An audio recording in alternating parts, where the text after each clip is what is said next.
Well, I'm happy to be here today, and now my dad said never follow a banjo act. So I've stumbled into a banjo act.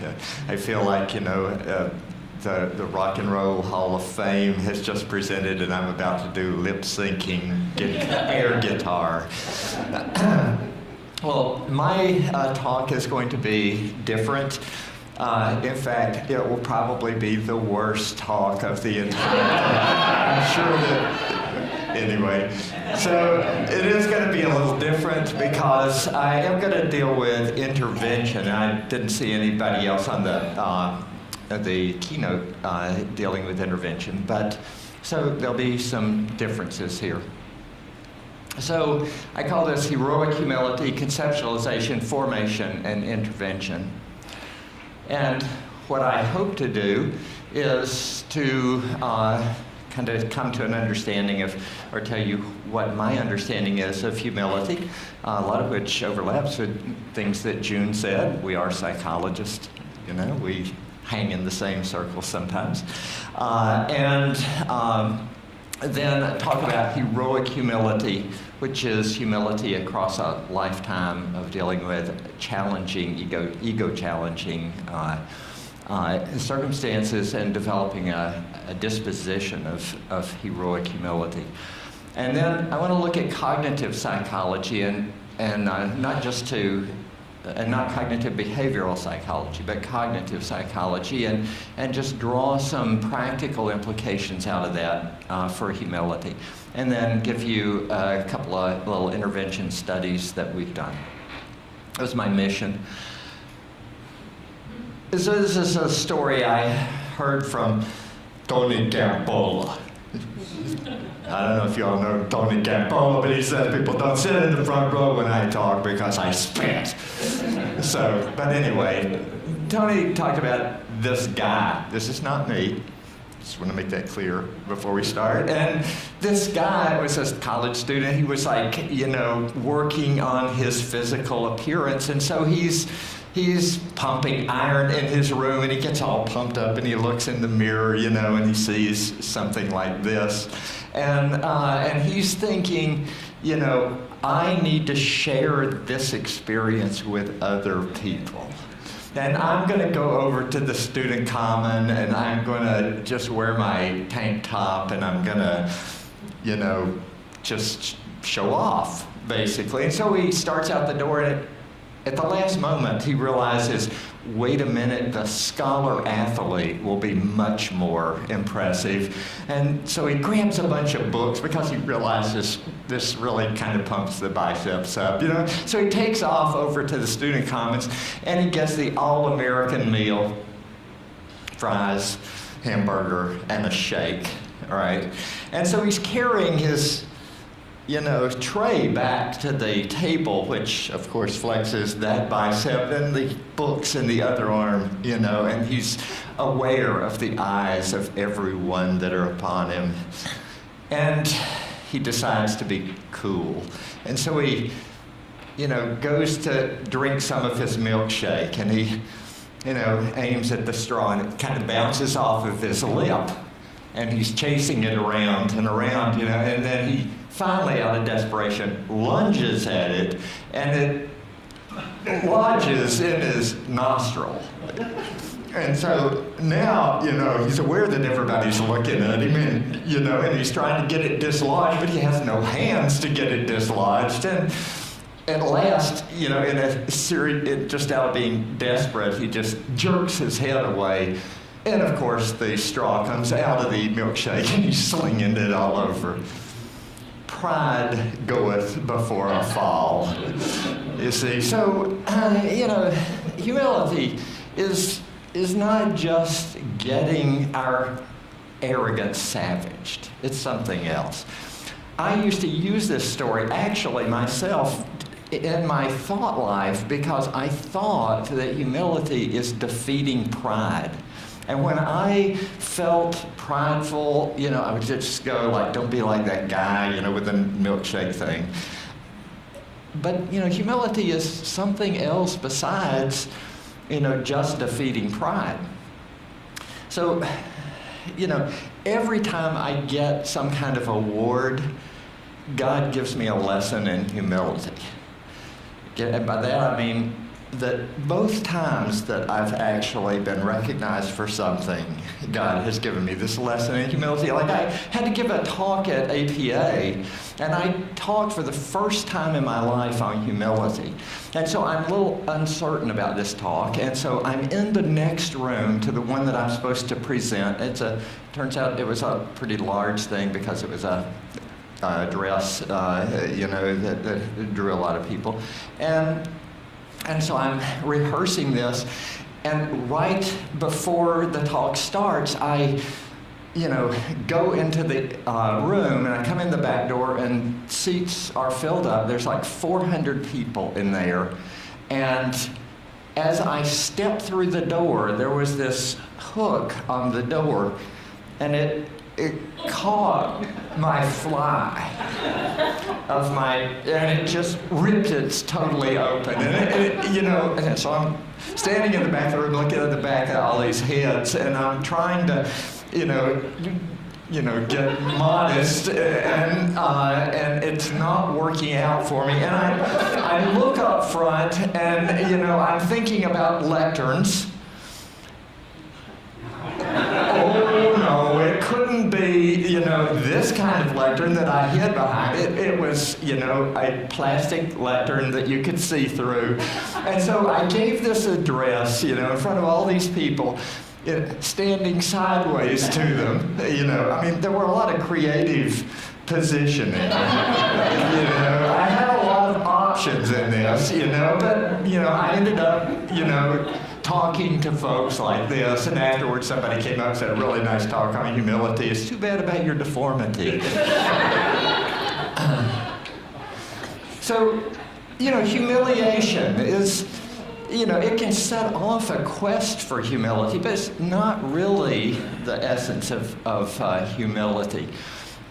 In fact, humility is not just the absence of things. It really does engage something positive. It's not just about owning our limits either. I think, so this is my son, and this was his first child. That's not being humiliated, but when he held that baby for the first time, when we marry someone and we commit to this person, we feel a sense that I am not up to the task here. And it's not a negative feeling. It's a positive feeling. It's a positive challenge that we know we're other-oriented, but we and we want to serve other people. And we become aware of the limits that we have, and we want to be teachable in those moments. That's one of the three legs, I believe, of the stool that humility rests on. The second leg of this stool is modesty, and modesty is, as June pointed out, not equivalent to humility, but we have looked at measures of modesty and factor analyze them at the same time of measures of humility. And modesty is a component of humility in the way that people respond to these measures. So humility becomes a second order factor, and modesty is a component underneath it, and it's very integrally related to it, but it's not equivalent. There are a lot of things. I could be modest because I was trained that way, and it has nothing to do with humility. So there are a lot of ways to be modest and not be humble. The third, and the most controversial part, I think, is that I believe humility involves a lack of self-focus. So, and that lack of self-focus is not just not focusing on myself. After all, couldn't I be on drugs and not be very self-focused? And that doesn't make me humble. It's being not self-focused for a reason, and that reason is I wish to lift others up instead of put them down. I wish to not deny my power, but use power under control to lift others up and not put them down. And that is where a lot of disagreement takes place in defining humility among psychologists, because some people say it's a quiet ego, and they look at mindfulness. And I say, well, you can be mindful. You can have a quiet ego and not be humble. You just are not loud with your ego. So those are the three parts, I think, of humility. I look at them as three circles in a Venn diagram. Humility is the sweet spot where you have all three of those. You can have any one, it's not humility. You can have any two, it's not humility. You need all three of those legs. Let's look at the Apostle Paul. If you remember the humility hymn in Philippians 2, but remember the context for that. Paul is in prison, and he sent a letter to the church at Philippi. Now, how did he know the people at Philippi? He knew because in Acts 16, he is talking to the people, and he ends up causing an economic problem by a woman who's following them around, saying, things, and he gets her to stop. And the people who kind of profited by her brought him before the magistrates, and they ordered a beating, and then they put Paul and his troop in stocks in a prison at night. And there he is with his feet in stocks in the dark at midnight, and they're singing hymns and songs to the other prisoners. Well, wow. I just think I probably wouldn't have been there, actually. An earthquake happens. The door springs open, right?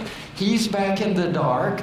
The guy who was ordered to care for him, the jailer, looks and sees the door open. He wakes up, sees the door open, and goes, oh my gosh, I have let these prisoners escape. He pulls his sword out. He's about to kill himself. I'm projecting myself into this situation where Paul is. I'm thinking, God has made a way to free us.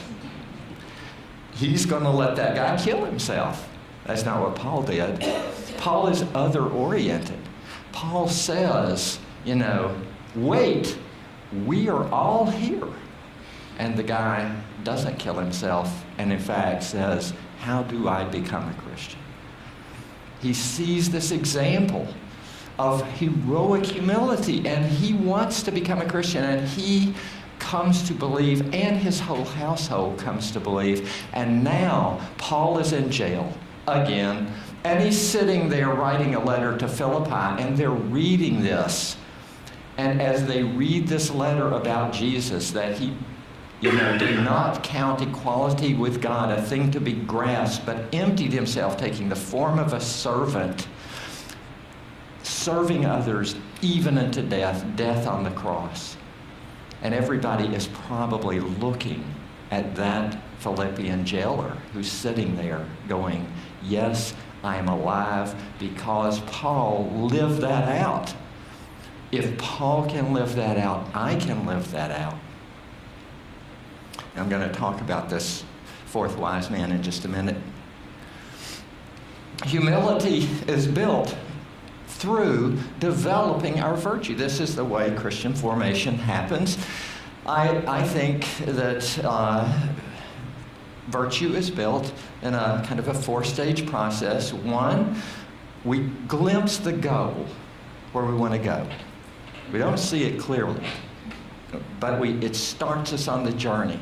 And then we seek to build habits of the heart to practice humility as perfectly as we can, so that we build a habit that becomes second nature to us. But I can think that I have a virtue. I can think I'm courageous. But if I never face a test, of my courage. I may not know whether I'm courageous or not. And if I never face a challenge to my ego that is posed by things like trials and temptations and suffering that we undergo in life, and still, can I be other-oriented in those situations? Can I know my own limits? Can I be modest in those situations? If I don't face those tests, I may not actually build the humility that I think I'm building. And so, we require suffering and tests and trials and temptation in order to prove the humility. And I believe that leads to ultimate satisfaction, not necessarily happiness. Because, think about people who care for elderly, infirm parents. Almost none of them will say, wow, this really makes me happy. But they say, I am satisfied with my life. I'm doing the right thing. So that virtue sequence that we form our Christian character by often begins by contemplating heroes of humility. And they help us glimpse that goal that we want to get to. So some of the models of humility, myself and a social psychologist at University of Richmond, Scott Allison.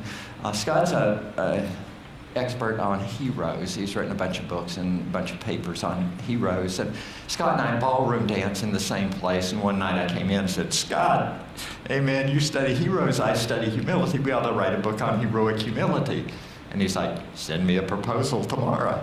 And I'm like, okie dokie. And I sent him a proposal, and that's going to be an APA book. So we look at all of the heroes that can give us that glimpse of the goal that we want to. And there are just a number of these up here: Mother Teresa, George Washington, Helen Keller, Ian Sullivan, Dalai Lama. All of these can be heroes of humility for us. Humility is built through practicing humility. Practice until, it becomes a habit of the heart. Has anybody ever seen this film, The Fourth Wise Man? If you haven't, you need to get it on Netflix. It is Martin Sheen and Alan Arkin. So it's a great movie. So let me just give you a summary of it and spoil it for you. Sorry, spoiler alert, I'm about to ruin everything. But so there were not 3 wise men, but there actually were 4 wise men. This is a little known fiction in this book. And the book was by Henry Van Dyke, and this is a movie based on it. The 4th wise man sells everything he owns to go and worship the Christ child because he sees the star. Unfortunately, he's a little, since Alan Arkin out, his servant who is not very humble and is not at all humble, is an operationalization of arrogance, actually, and whininess. And he sends him out, and he's late getting back, and so he misses the Bible. He misses he's the 4th wise man. But he's still so committed. So he reduced all of his worldly possessions to 3 precious jewels. He takes one of those precious jewels, has Alan Arkin sell it in order to purchase the means, the camels, the troop that will help them get to find the Christ child. He heads off, but gets there late, of course. Jesus is gone. The stable is empty, and they're gone to Egypt. And he follows them to Egypt and, can't find Jesus. He's now gone someplace back into the Holy Land. And so what happens is he ends up finding himself standing outside a house, hearing a baby cry. And it is the slaughter of the innocents. where Herod is having all the innocents killed. And the Romans have come and to kill the babies. And as a soldier comes up with a sword to kill this crying infant, and I might say that soldier was named Charlie Sheen. Okay, Charlie's first appearance. So as this soldier comes up and hears the crying baby, Martin Sheen, the wise man, takes one of the jewels, one of his 2 jewels, and says, I hear no baby around here. And Charlie Sheen, soldier, takes the jewel and walks off and leaves this baby that Martin Sheen doesn't know alive. Well, turns out he gets mugged by a bunch of people in a leper colony, and they steal his last jewel.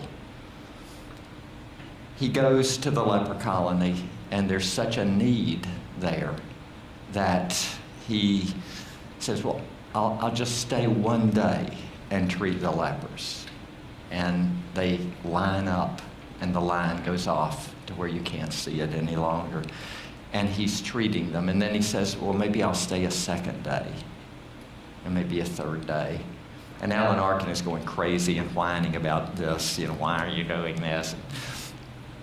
And 20 some odd years later, he still is serving this leper colony. He's now old.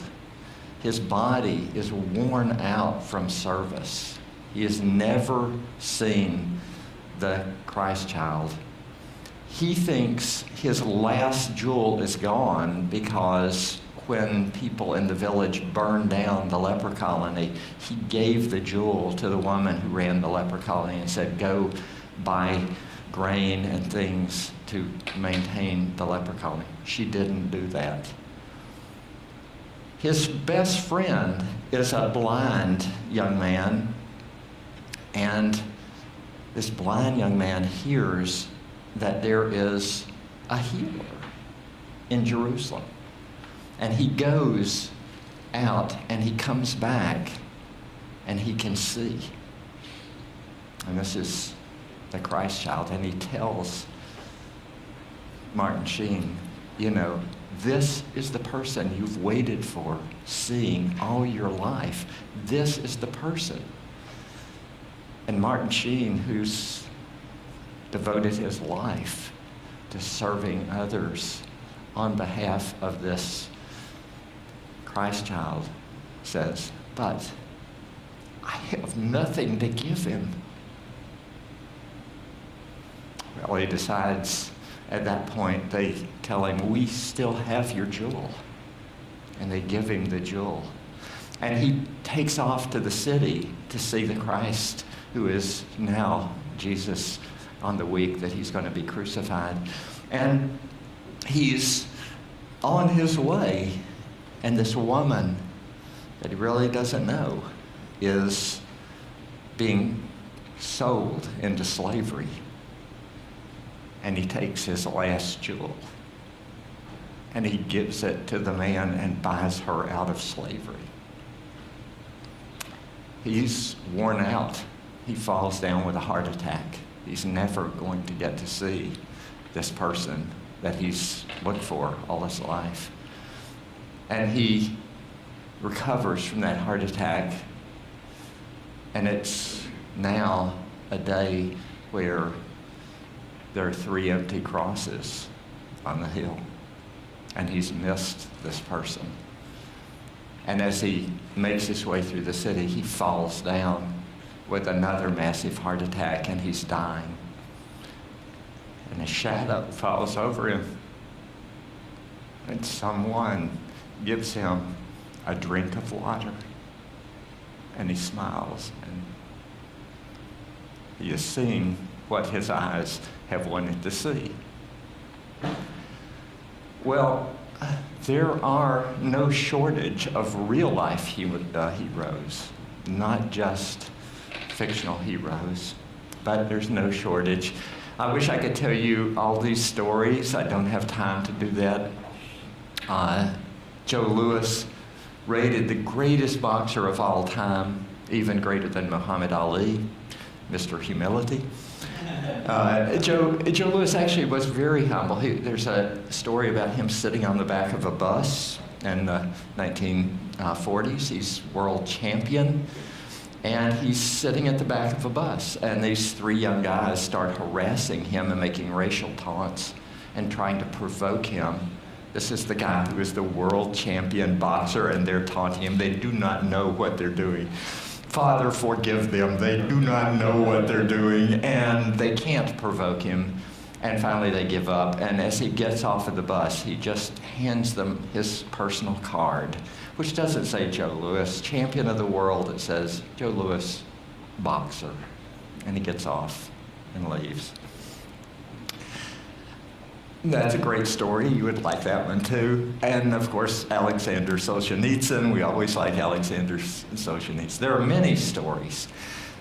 These stories follow what is called the hero's quest. The hero's quest. You are the hero of your story. So you have this Joseph Campbell, described hero's quest. I use Frodo here. We are drafted into our life. We did not choose our parents. We did not choose our situation. We did not choose things that we wanted to do. We are drafted into this. We are set on the path of this quest. And we get accompanied often by a wise person. Is there a wise person in your life? Maybe it's a parent, maybe it's a former teacher, coach, mentor. We are accompanied by someone or someones throughout our journey. A community, a fellowship of the ring, and a loyal friend who often will sometimes bear our burdens when we can't bear our burdens. Unexpected people like Galadriel, the elf, who gave the vial of light to Frodo. And he didn't have any idea why I would have this vial of light, but when he gets attacked in a cave by a big spider, Shelob, that light in the darkness has come from this unexpected friend that we have. But do you have unexpected friends who have blessed you and brought light into your life when you needed it? Well, we also sometimes get blessed with someone like Gollum in our life. Somebody who is a thorn in our side, who for Frodo, who cannot, oh, by the way, spoiler alert, in case you were the person who never saw the Ring trilogy, I'm sorry about this, but who bites Frodo's ring finger off because Frodo did not have the strength of character to carry out the quest. He needed that pain, that thorn in the side, to make him successful. And then after the successful quest, they returned to the Shire. I always was aggravated by that. Why did Tolkien put that in there, Because it's so boring. He just cleans up the Shire, ho-hum, another day, another dollar. Well, that's perfect. That's exactly what happens. These quests change us. They transform us, and we are no longer the same person when we go back. Well, I don't even remember how much time I have. I'm afraid to ask. Don't tell me, because there's some neat things that we might learn about, practical things from cognitive psychology. So cognitive psychology is summarized, I think, in a very neat way by Jon Haidt. Jon Haidt at New York University, used to be up at University of Virginia. His lab and my lab used to meet together, and I remember him saying, I used to study revenge, and they call me Jon Haidt. Now I study elevation, they call me Jon Haidt. He says, my mother calls me Jon Haidt. So Jon written a couple of really good books. He has this wonderful metaphor that describes cognitive psychology. It basically says that our cognitive system, our way of doing mental activity, is composed of implicit cognition and explicit cognition. Explicit cognition is what we've been doing, right? It's talking about the reasons, the logic. It's what philosophers do. It's what psychologists do when they make explicit definitions. According to cognitive psychology, that accounts for about 5% of your mental activity. 95% of it is implicit cognition. It's informed by motivation, by emotion, by all kinds of implicit, unconscious reasoning. And that's like an elephant. And our reasoning is like the rider sitting on top of the elephant. And the rider can exert a lot of energy and get the elephant to move in a particular direction, but it takes a lot of energy, and we get tired quickly. Our ego depletes very quickly. And so what tends to happen is often our implicit cognition guides us, and the elephant leans right, and our explicit cognition says, I want to go right. Right is a good place to go. And we make rationalizations about, what our implicit cognition wanted. Now, the third part of this is that there is an environmental surround. There are people that we deal with, there are communities we deal with, there are physical environment, and that can shape the way that we go. Our whole cognitive life is lazy. We want the easy way. We want the easy environmental path. We want the easy cognitive path. That's why habits are so important. Bad habits are good habits because habits don't require explicit cognition. We just do them. And that's why if you want to form Christian character, you form habits. You don't set about directing yourself and defeating every challenge that you get by explicit cognition. So this is a wonderful book if you haven't read it, Switch by Chip and Dan Heath, and they deal with practical ways that you can apply this cognitive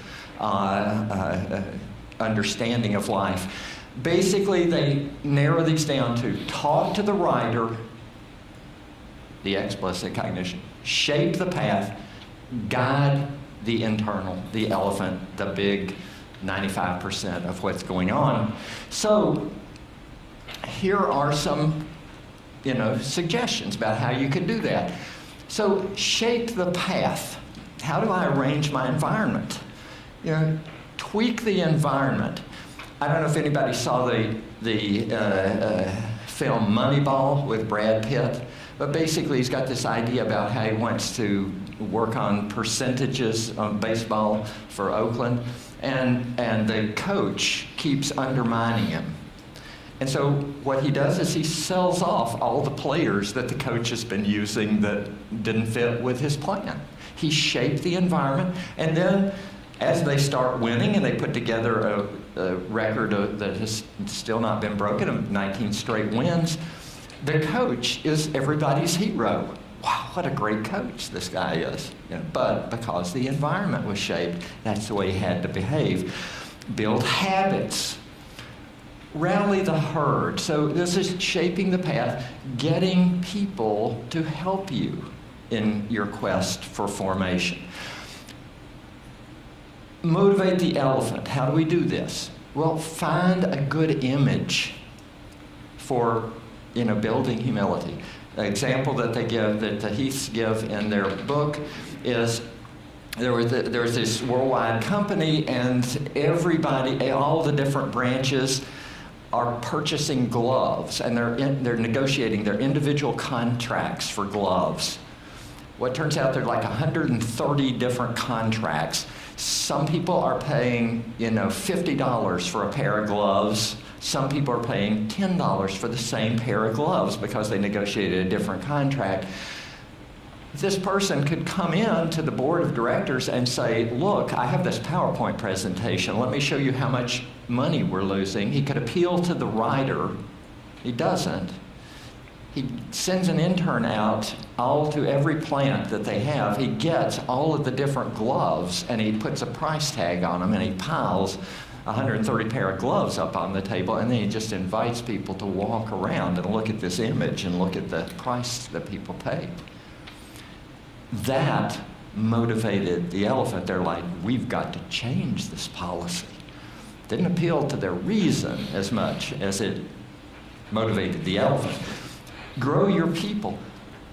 This, for Christians, we are a humble people. That is your identity. If we can build that identity, the salience of that identity, that motivates the elephant. I want to live into the identity that I have. Direct the writer. Okay, finally we get to the explicit cognition. When people see a big problem, they think they have to have a big solution. This is not true. In fact, what happens is when you say, I've got this big problem I've got to solve, and you start looking for a big solution, you get into analysis paralysis. Basically, you won't move because it's too big. You're never going to find the big solution. This guy goes to Vietnam, and his task is you have 6 months to fix a malnutrition problem in Vietnam. The government gives him that. So did he, try to do this in a logical way? Not really. What he does is he goes and gets the mothers in a village, and he asks them, he says, is everybody in your village, are all the kids malnourished? And they go, no, there's some that aren't. He goes, go live with them, find out what they're doing that the other people aren't doing. They're looking for bright spots, looking for successes. When have you been humble? Are there times when you got your ego challenged, but you feel that you were humble? Look for the bright spots. What they found in Vietnam was they found that these mothers were cutting down on the size of the meal and feeding the kids 4 meals a day, same amount of food as the rest of the people who were 2 meals a day. Kids couldn't process all that food, so they were malnourished. By cutting down the meals, by actually making the kids eat, by putting some shrimp and greens in their fried rice, they fixed the malnourishment problem. Script the critical moves. Think about what are the moves I need to. Not every move. Can't plan every move. You don't know what's going to happen. What's going to get me started? What's going to keep me moving? And what do I need to finish? Point to a destination. There's a destination postcard. I want to go to Yosemite National Park. What's the destination? See if you can find a good end point and use SMART goals. These goals are specific goals. I wish I could go through this. These are practical ways to do all of these things. Boy, they're great. That's good stuff right there. And that really is too. This is how to do it in humility, and I wish we could do that. I do want to tell you about this little intervention. No, not this intervention, the St. Benedict 12-step program for St. Benedict, or the 12-step Downward of Pride by Bernard of Clairvaux, but rather the St. Caroline Levelock, a graduate student that worked with me. And she developed, we developed together actually, a workbook to measure humility. You can get that workbook and all those workbooks, and thank you, Evan, for mentioning it. On my page, this got all these do-it-yourself workbooks. It's got forgiveness manuals. It's got all kinds of things. Everything on there is free except the books. They won't let me give the books away. Otherwise I would, and I do often. But let me tell you what happened. We randomly assigned people to one of 5 intervention workbooks. They were humility, forgiveness, self-control, patience, or positivity. And we also had a non-action control group that just filled out all the measures. People volunteered to be in a study to go through a intervention to help them become more virtuous. We didn't tell them how, and they were randomly assigned to these. At the end, we measured changes in trait measures, not state measures. Trait, long-term assessments.